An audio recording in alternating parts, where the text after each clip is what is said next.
My name is Rachel Syme, and I am the Vice Chair of the N2 Board of Directors. And it's my great pleasure to welcome you to the third in our COVID clinical research series. Before I get into introducing today's speaker and telling you a bit about her, just a few housekeeping things.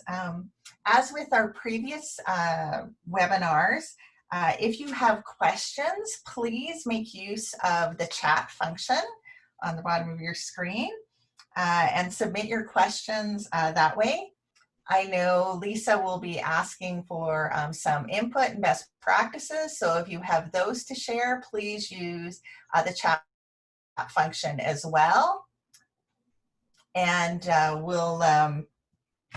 we'll actually be capturing that chat as afterwards that we can share. As well, during today's webinar, we will be doing something a little bit different in that we will be having some poll questions. So hopefully it'll make the session a little more interactive, and please make use of that and participate in the polls. So without further ado, I would like to introduce today's speaker, Lisa Johnson. She's a graduate from Laurentian University with a nursing degree. She is a SOCRA certified clinical research professional and has worked as a clinical research coordinator for over 10 years. Since 2007, she's been involved in training, education, and support in research at UHN, CAMH, and the OHRI. And she's currently a clinical research facilitator at OHRI. Lisa is a very active member at N2. She's currently the chair of the Education Committee, and she has been a member of the Education Committee since 2008, and there had been the lead on the GCP course. She's also the most recent member of the N2 board, and we're very happy to have her with us there. So I'd like to turn things over to Lisa now for her talk today on monitoring investigator-initiated trials during the COVID pandemic dialogue. Over to you, Lisa. Thank you so much, Rachel. It is my pleasure to have this opportunity to present on monitoring investigator-initiated trials during the COVID pandemic, and it truly is a dialogue. Had lots of conversations have been taking place, I'm sure, with many of us on how are we to continue monitoring our studies during the pandemic. First, I just want to say I'm not an expert on this topic, but like many of you on this webinar, I've had to look at how to best approach this new normal of conducting clinical trials and meeting our sponsor responsibilities for our investigator-initiated trials.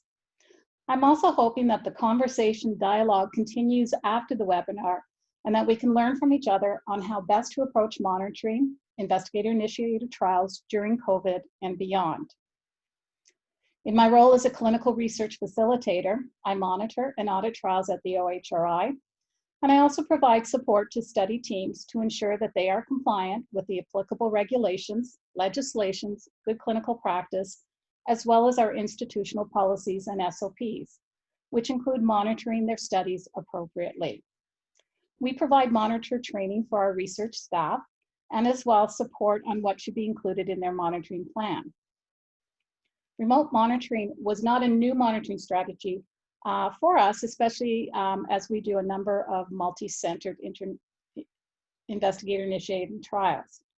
Having the resources, tools, and guidance documents to support this has sometimes been a challenge. There's a lot of inconsistency in the interpretation of what remote monitoring is and how to implement and document this approach. The COVID pandemic has impacted clinical research, including impacting trial oversight, especially the ability to conduct on-site monitoring. This impacted not only industry-sponsored studies, but as well many of our investigator-initiated trials.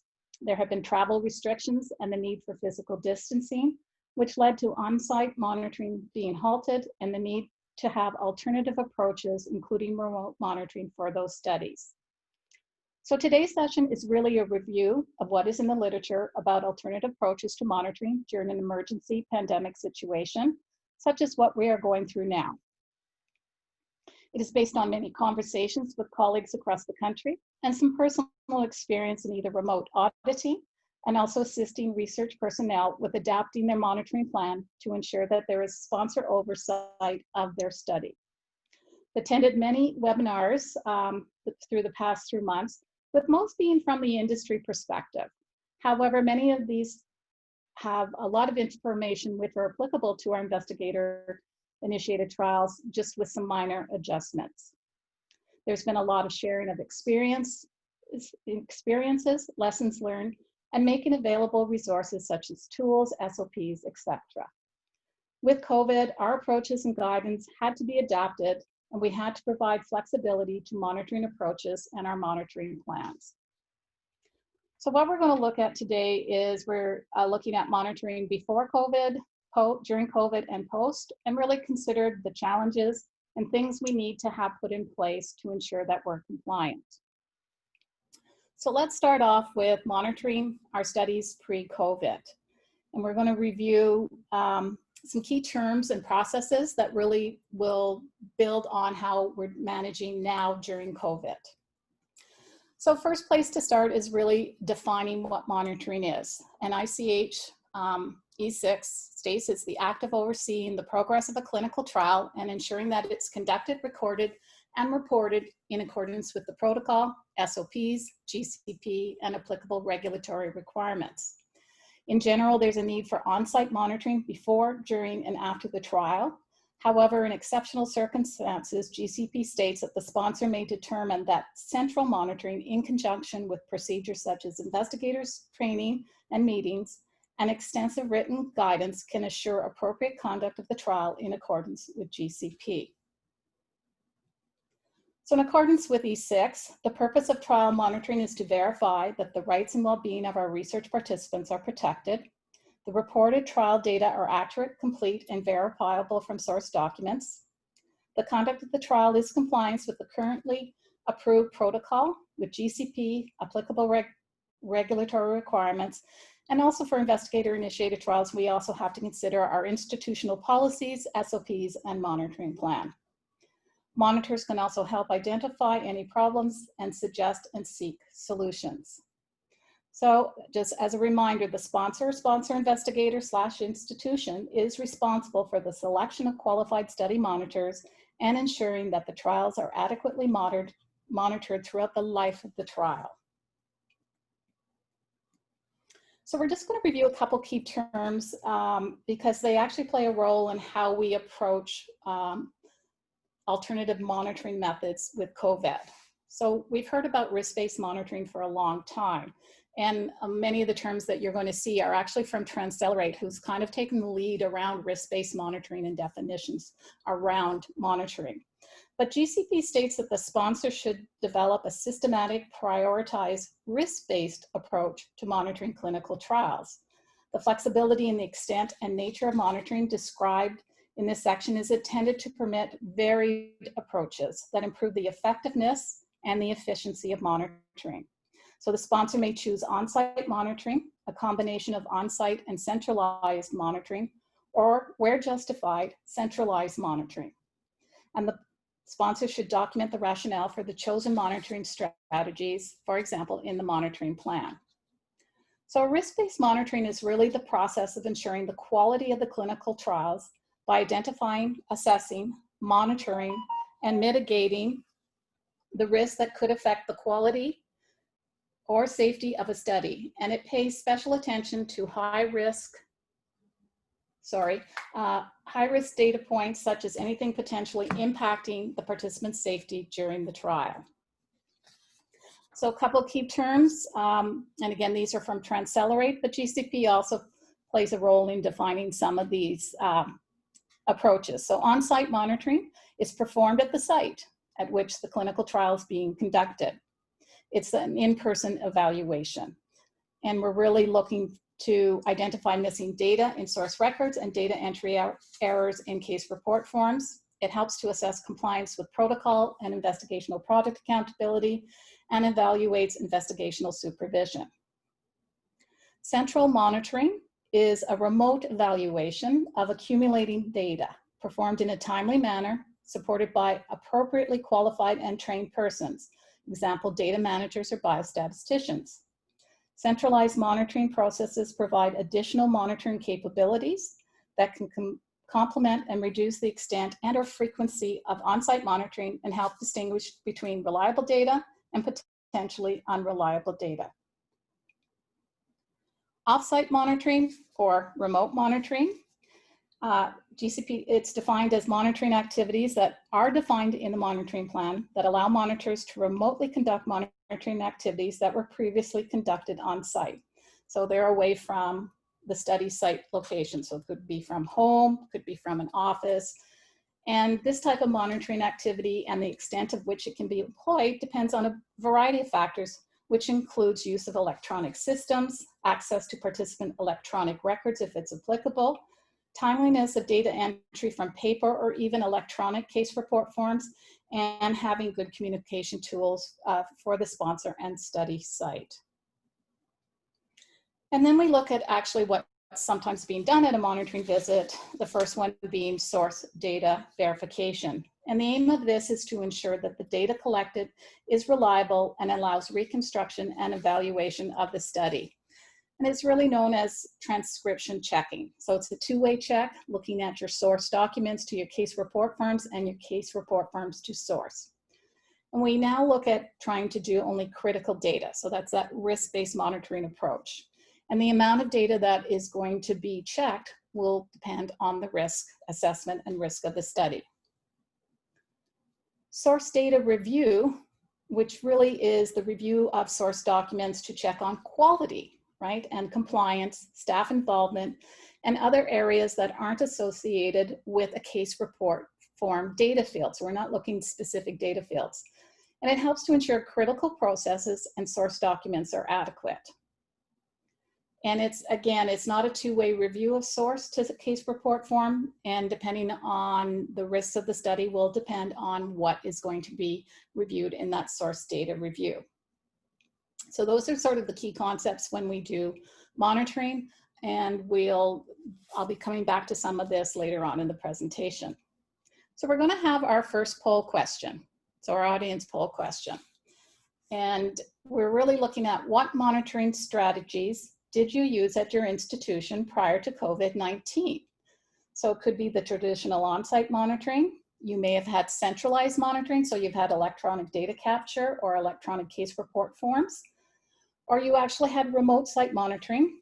You may have utilized all of the above, or you might not have used any of these. So if you don't mind, if everybody take a chance and look and fill it out.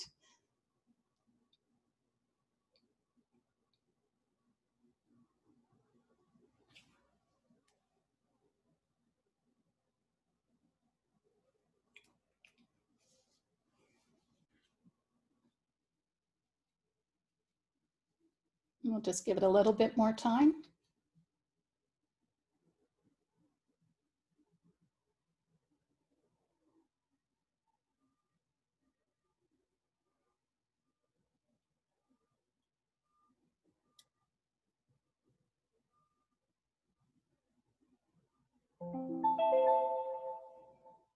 Okay, so if we want to end the poll and share results. Okay, so it's interesting that a majority of the group are actually doing all three types of approaches to monitoring. And individually, on-site monitoring traditional on-site monitoring seems to be sort of taking the lead of that. So that's great. So if we could close our poll.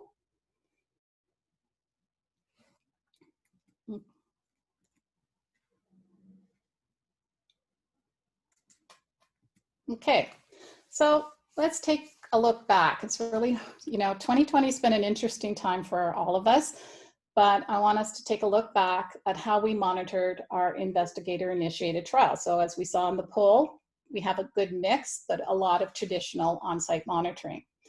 And it would be interesting to know if for the ones who are using remote if it's, you know, mostly for that multi-centered investigator-initiated trials where you may need to do both. So looking back on what we did, we need to also just take a look at what were the challenges we faced trying to just implement monitoring before COVID. Because the reality is these challenges haven't gone away. And we now are having to change or adapt as we decrease the ability to follow our monitoring plans. Because many of that only included on-site monitoring.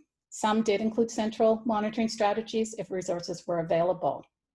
So our old normal of traditional on-site monitoring, we kind of had fixed visit intervals as per the monitoring plan where we did source data verification. We looked at the investigator study file review and investigational product accountability. We may have reviewed recruitment and strategies and things, how are things going. We also had the opportunity to provide site training if needed. But for multi-site studies, again, we may have already implemented a variation of remote monitoring.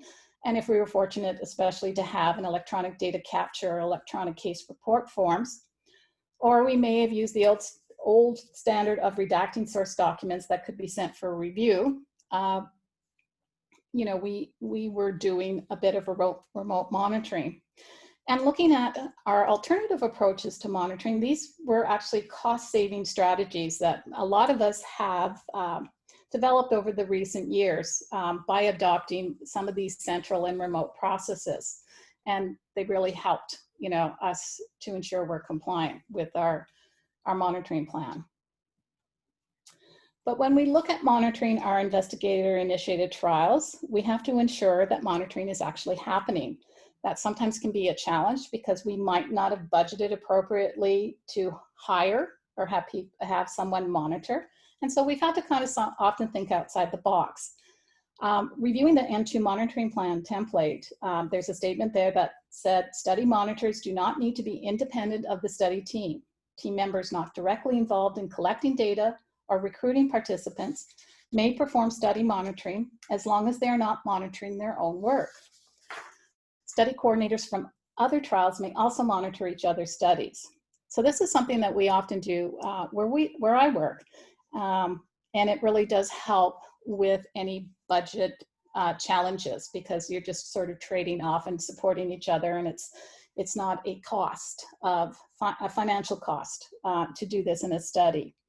And it's really one of the reasons we also offer monitoring training sessions for staff who are actually taking on a monitoring role, and we offer that twice a year at OHRI.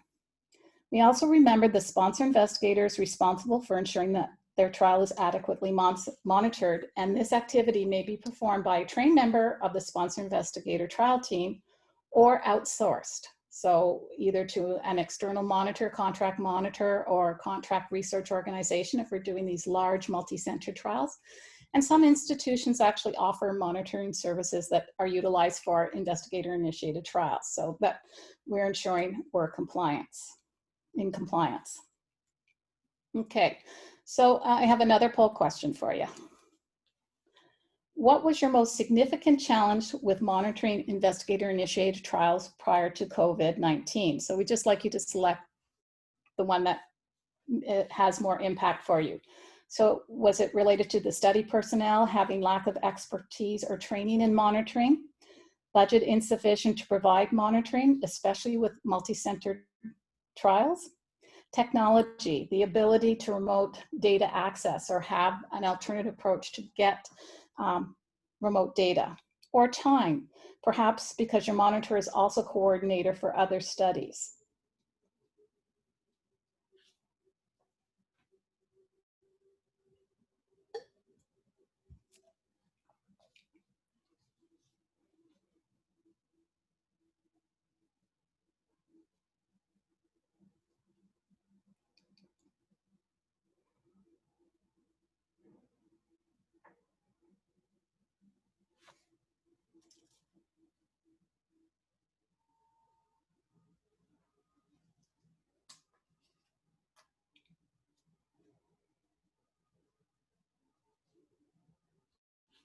Okay, so maybe if we could end our poll and share results. So it's, you know, pretty evenly out there, but really what the bigger one showing that around budget, especially for multi-centered studies, is a significant challenge.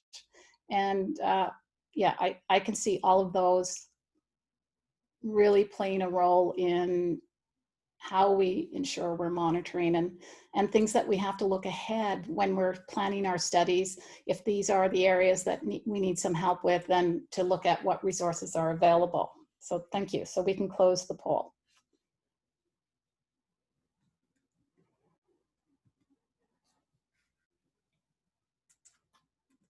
Okay, so we're going to go into now what's happening now with monitoring investigator-initiated trials, so the impact of COVID.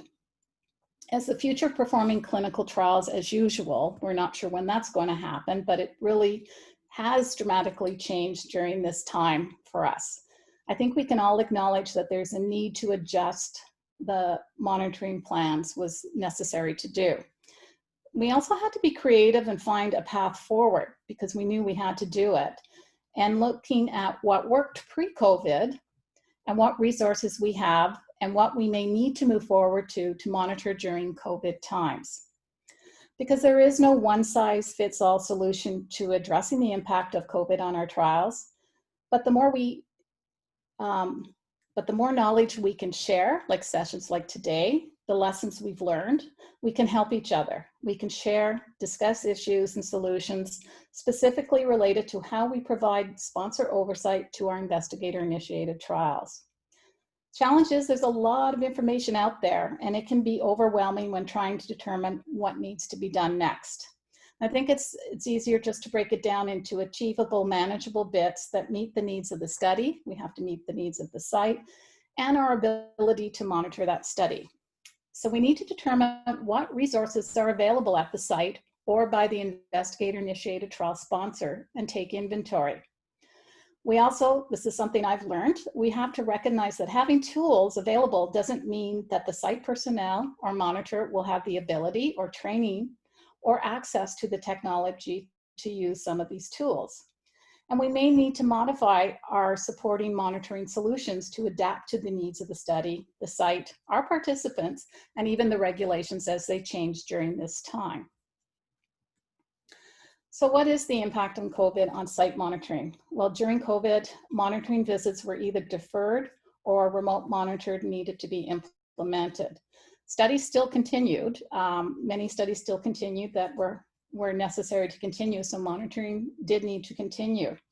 We had to evaluate the feasibility of remote monitoring, the ability to review site source data without worrying about privacy or security concerns.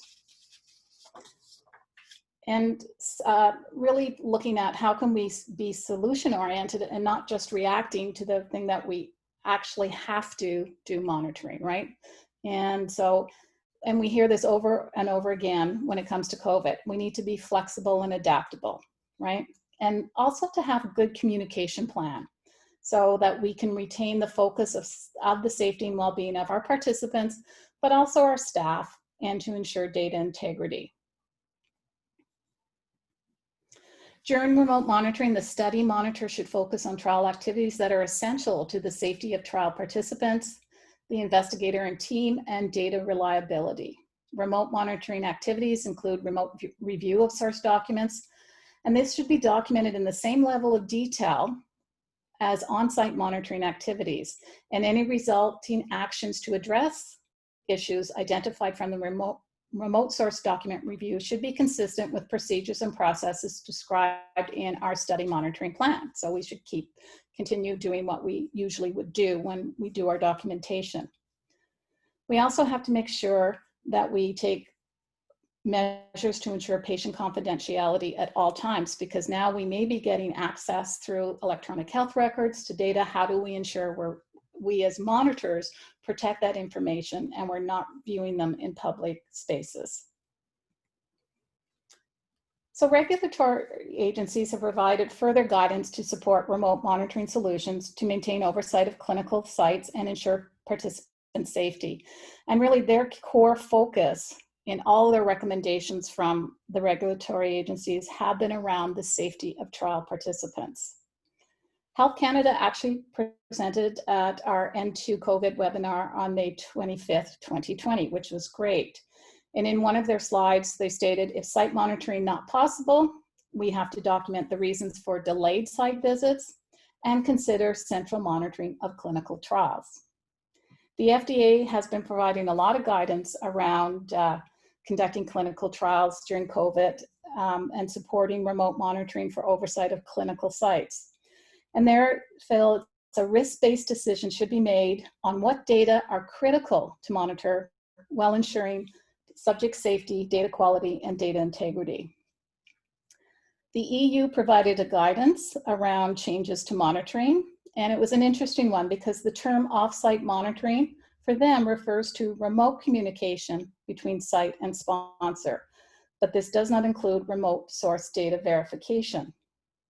So they stated that besides needing to be in line with current and temporary national law, the EU states that remote source data verification can only be considered during the public health crisis for trials involving COVID-19 treatment or prevention of life-threatening conditions. They go on to say that remote review data will likely need remonitoring, especially when the information has been de-identified and the review has been restricted to less data.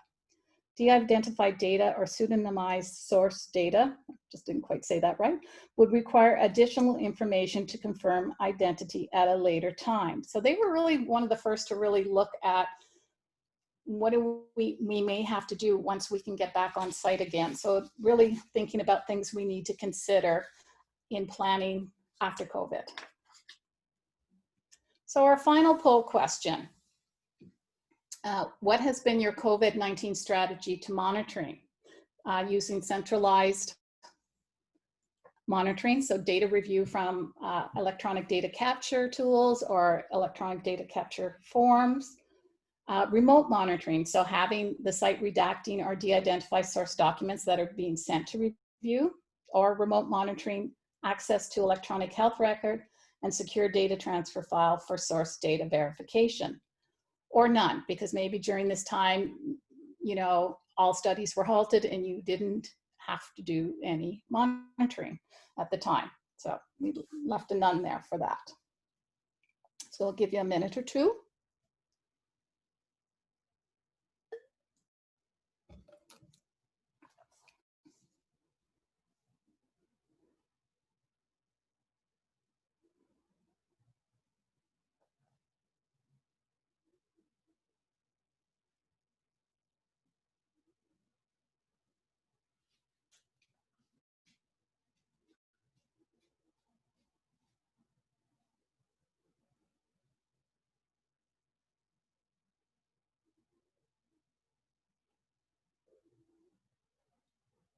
Okay, so can we close the poll and share the results?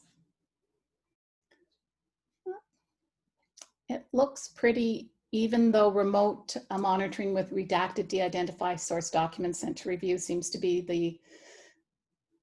the one that a lot are using as a strategy, and very close are the centralized monitoring and remote access with access to an electronic health record. And even more so, none. And then like I said, there are some studies were halted. There was no monitoring required at this time. And it, you know, things that we have to think about when we restart, fully restart. Okay, so if we can close the poll. Okay, thing to remember, and especially when we're looking at the results, is that there's big impact on our requests to the site when we're trying to ensure our sponsor oversight activities and making requests, right?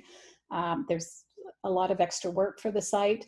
And I think because we're doing investigator-initiated trials, I think we're more aware of it, but we still have to be sure that we're looking at this, because research staff had a lot of changes going on. One day they were in the office, the next day they were told to either they had to help out in other areas or they were told to work from home, and didn't really have time to set up appropriately to do some of the work that we need them to do in order for us to monitor. So now they're working remotely, or as many probably here on the webinar have dual roles at home. So looking after family, things like that.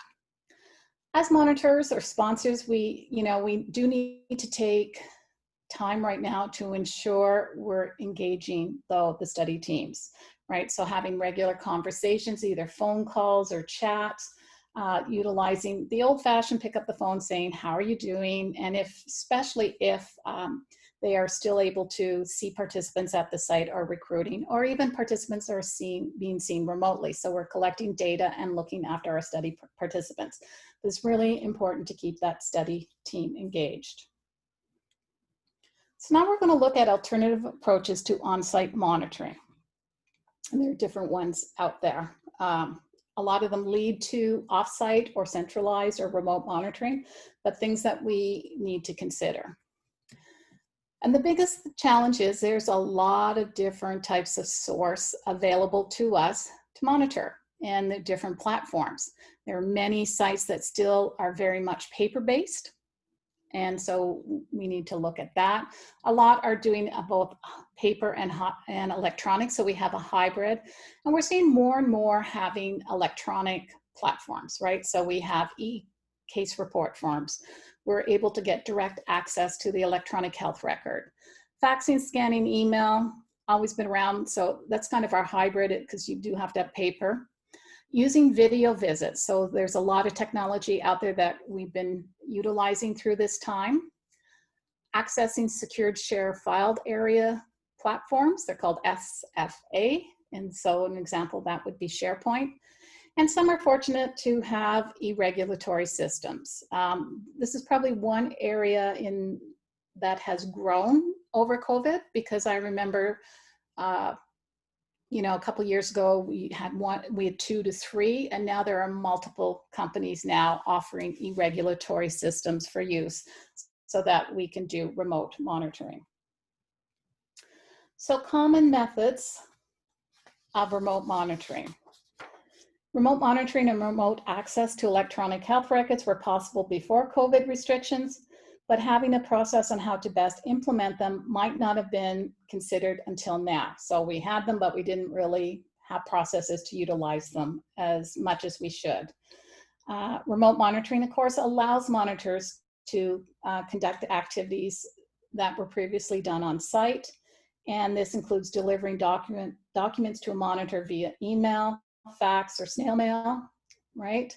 Faxing and emailing source documents, though, increase the email load of an already probably overwhelmed staff dealing with all kinds of other processes that they have to do.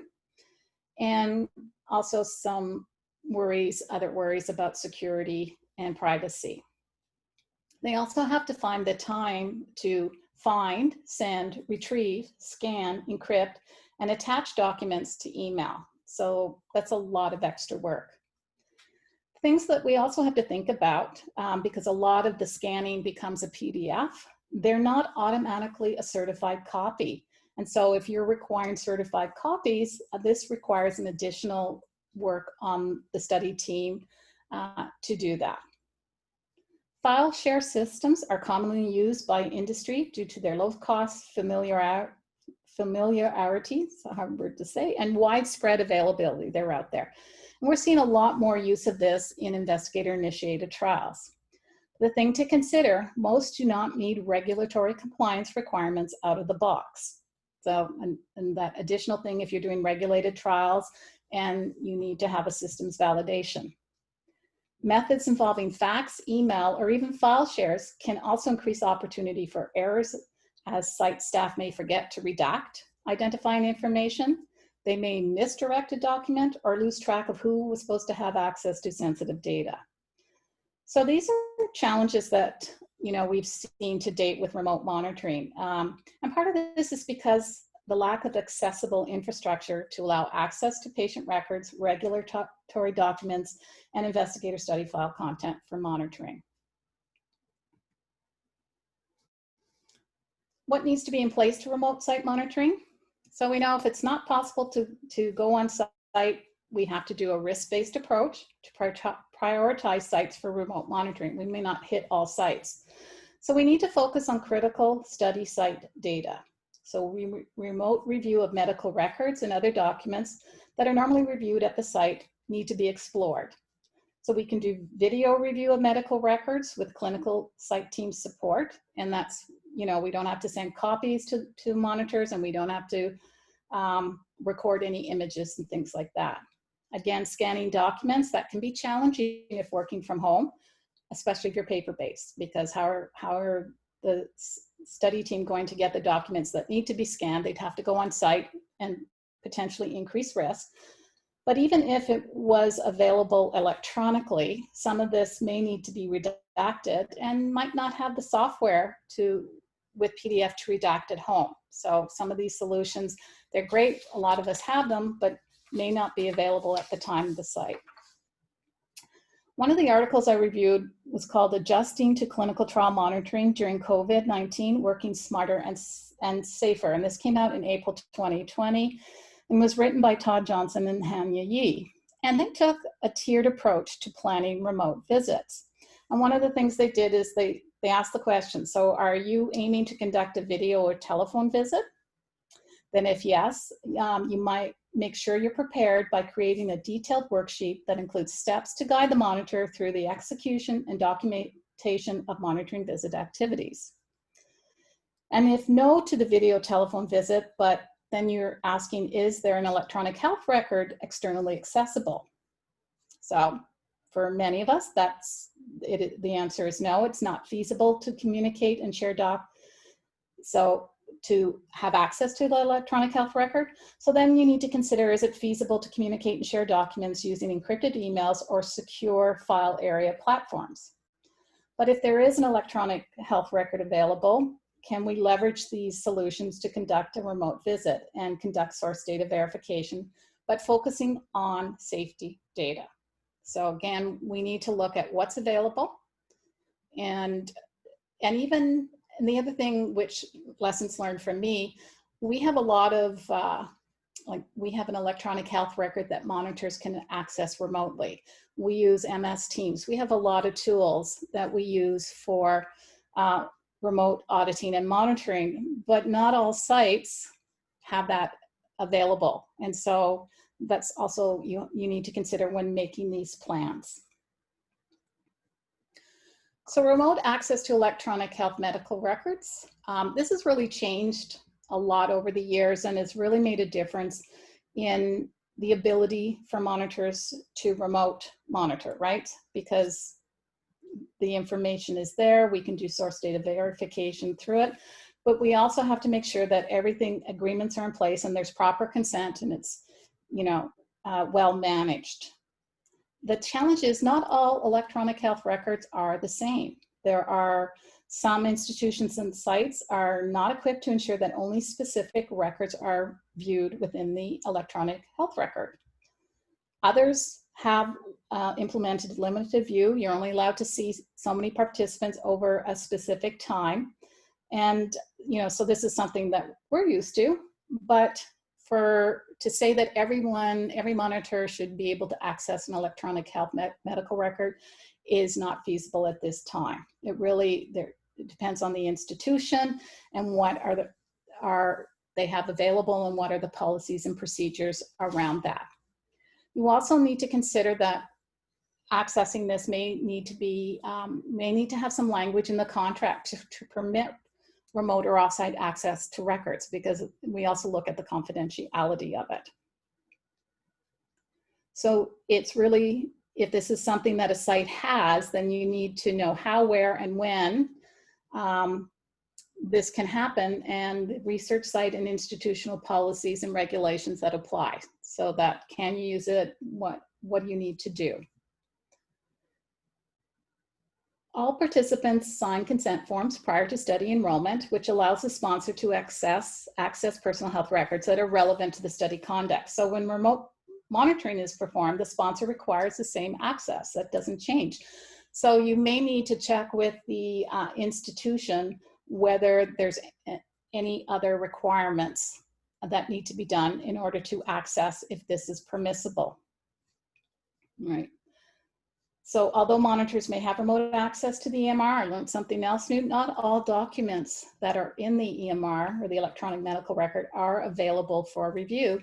And this may lead to the site having to send redacted documents. So things to think about when we think we have the technology, but the technology may not work the way we want it to. I've mentioned the secured shared files area platform, and this is a secure place where we can upload documents to review by the monitor, assuming, and this is, again, we have to ensure that the capability is at the site so that the staff can have scanning abilities and Wi-Fi access. So I don't know about you, but when I started working from home, I didn't have a printer, I didn't have a scanner. At least I had Wi-Fi access on my laptop. That's not, for, you know, not everybody has had the same access, so we have to consider that. With these secured shared file areas, we need to check in with privacy and IT at your institution to ensure that it's secure and you're able to upload. For some of them, there are some sites that, because they're secure, they've got a lot of protections in place, it decreases the need for redacted documents. So these are things to really check out at your site, because that's a lot of extra work for site staff to redact these documents. There are also e-regulatory solutions that are available, but they have different cost factors. And we already know from an earlier questionnaire that the poll question, that budget is, you know, a big consideration on how we are going to monitor. Remote source data verification. So again, the sponsor needs to determine the extent and nature of it and what is needed for each trial, right? So this is quite burdensome to ask the site to do remote source, to provide us the documents to remote source data verify. And so we have to balance that and the need for it. And if there's ways that we can do it to ensure that we're not putting that burden on the site. As well, again, that's security that we have to consider. So although a great way to ensure we are doing some source data verification, it has its limitations as well. Because then we're looking at de-identifying redacted source document copies. And, you know, there's information we have to ensure that's taken out, and we always, and I think this is, if from a site perspective, you really have to check with the sponsor how much they want done. And we really, as sponsor and monitors, we should only be requesting what is absolutely necessary, because we all can imagine how much work this is to do it. And the risk, because if it's not redacted properly, that certainly becomes a real challenge. Screen sharing participant records. So this is an alternative approach if there's no access to electronic health records available to the monitor. So it really does allow, you know, and I'm not sure if any of you've done it, you can share your screen so they can have a look. There's things to ensure that there's no video and copying and things like that. But one of the tools we use is Microsoft Teams. And you have to ensure that you check that actually screen sharing is permitted by your institution and the agreement with the software. So with us, it's Microsoft using, but it's a great tool if there's not a lot of participant records to be looking at and a lot of files to review. And finally, this is sort of thinking outside the box. One is using local source data verification. And this was discussed by Cheryl Litchfield, a manager of grants and contracts at Lawson, at the Clinical Trials Ontario webinar that was on August the 12th.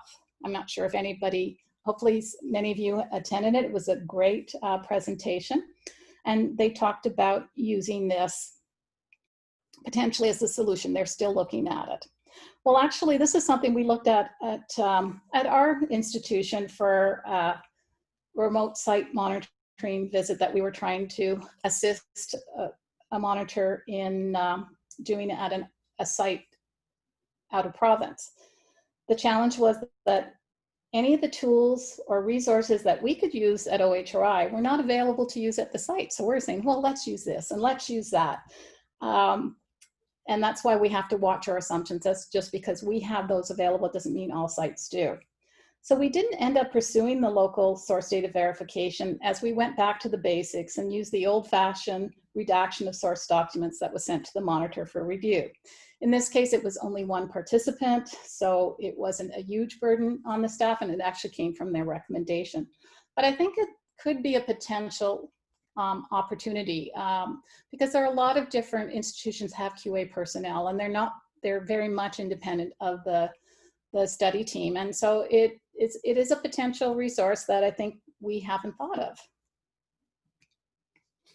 So when looking at the challenges of remote monitoring during COVID, a lot of things we need to consider, right? So we have to make changes to our monitoring plan to put in remote monitoring into effect. So technology, secure portals, we're scanning documents, we might be using cloud-based systems. We might increase or decrease frequency of monitoring and changing from looking at original records to certified copies or redacted copies. And so we need to consider, do we need to modify our monitoring plan, or is this a temporary fix? So we have to really look at how we're going to address these changes we've had to do. But, you know, remote monitoring is here and it is possible, but we have to just figure out how to do it. Sometimes it's also, you know, going back to the basic, using phone calls, right? Check in with the sites and discuss progress and challenges. And that really might help going forward. The other thing to consider is the importance of documentation.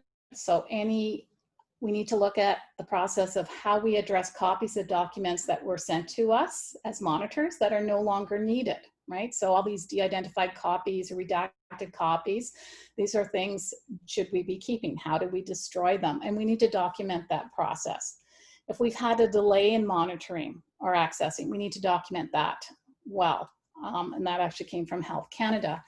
And to really document our process at the same level of detail that we would do in our ordinary monitoring visits. So that shouldn't change. Okay, finally, now this is my hopeful that we're returning to normalcy. Don't know when that's going to, or if we're even going to get there. As restrictions lift and on-site monitoring is permitted, reviewing the clinical sites have good documentation of their actions related to changes to their clinical trial will become a top priority. And we need to focus on things like documentation of consent, deviations related to the changes, and there will be a number of deviations. And so how was this managed? How did they communicate with the participants? So that documentation, especially if we were doing remote visits with the participants and shipping investigational products to them. The positive outcome and lessons learned from navigating through COVID-19 restrictions are that there can be a future with increased remote monitoring for clinical trials. Now that the shock has worn off and we have a better picture of the pandemic's impact, I think we can proactively plan our next steps. So it's really important to take the time to review lessons learned. How did we do during COVID and even before that, especially around monitoring our investigator-initiated trials? Although COVID led to many challenges for study team monitors, participants, and institutions, we recognize that some of our approaches in the situation actually worked much better than the old methods, right?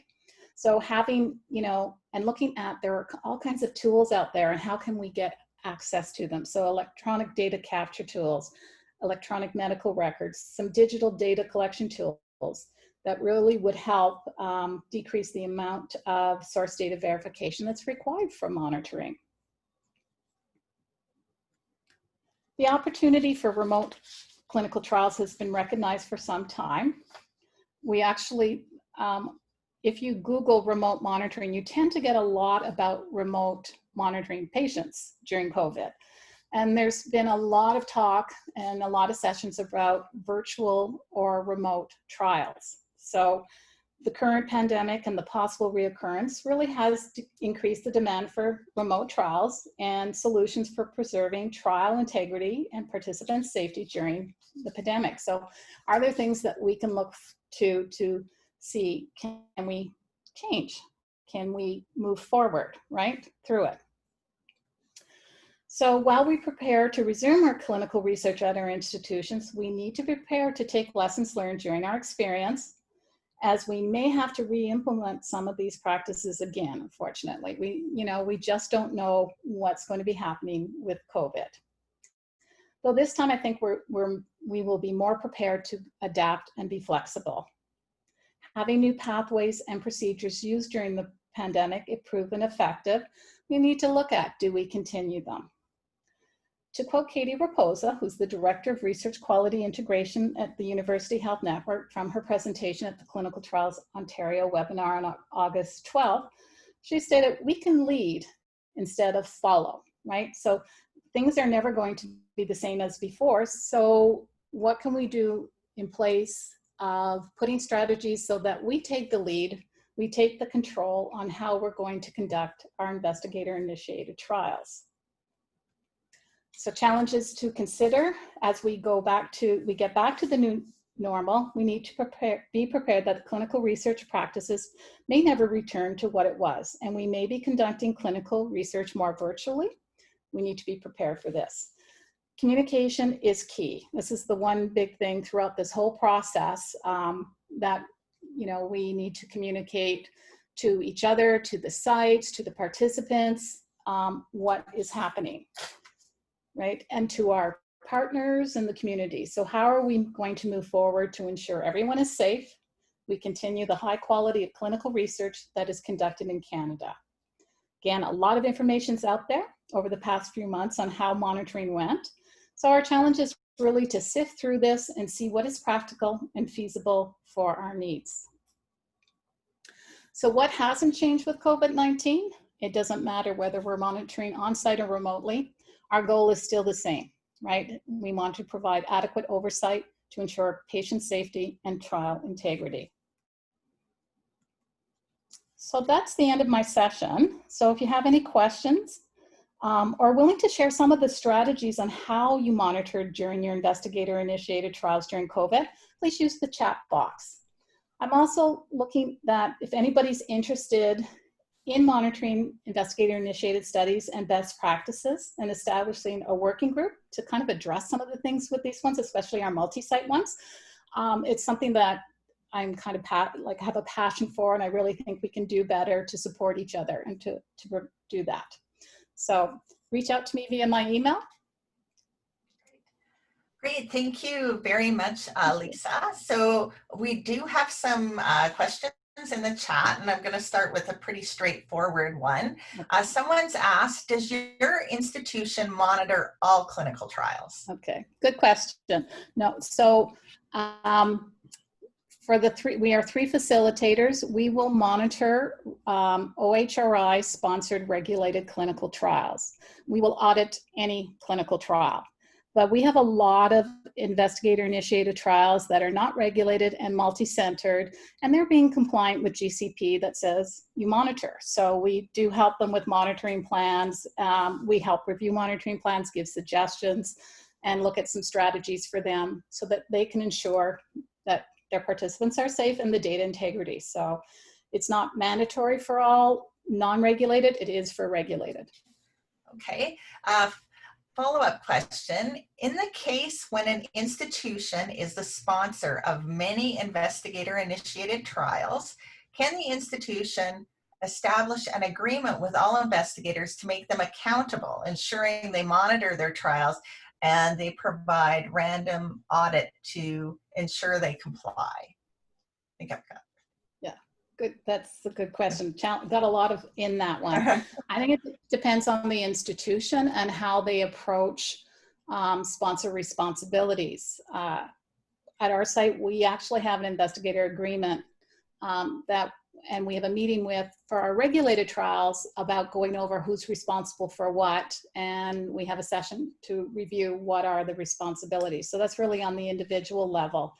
But I think institutions really need to have those conversations with their investigators on how they're going to manage this stuff and who's responsible for what. And the challenge is to have the resources, or at least, some good SOPs like our N2 SOPs and tools to support so that we are compliant. Okay, I have there's a couple of comments and maybe questions to the broad audience as well. One is, we've been told at our site that unless there is a specific note about the potential insecurity of internet sites, we can't share documents via Zoom or other video, even if it's not being recorded. Is this the same everywhere? So I think that's maybe a good general question. Yeah. Yes, and I guess maybe in relation to that, from the UC uses MS Teams for screen sharing too. So there are other organizations that are doing that. Yeah, I think it's important to have the discussion with the appropriate people. And sometimes, you know, I know at the CTO webinar that was in earlier August, they did talk about this as well. And, you know, sites included privacy and IT to make sure all the ducks were in a row and that you could use it securely. So I think it's also confirming that. Hey, and there are a couple of people who are very interested in the article that you mentioned. And I wondered if the people are wondering if maybe you could share a link, maybe we could send that out afterwards, but I think I might be, I'll check on the end of the slides. I have a bunch of resources, so I'll make sure it's there. I have a couple of other ones there, some webinars and links to guidance documents. So I'll put it there so that the slides can go out to people. Excellent. I think there's a lot of interest in that. Okay. Let's see, give a minute to see if we get any additional questions.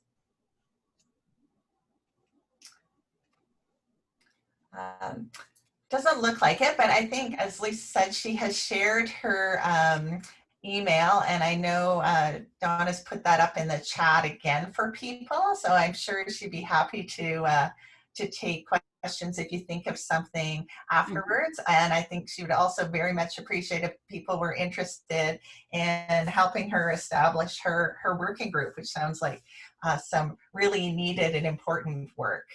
Yeah.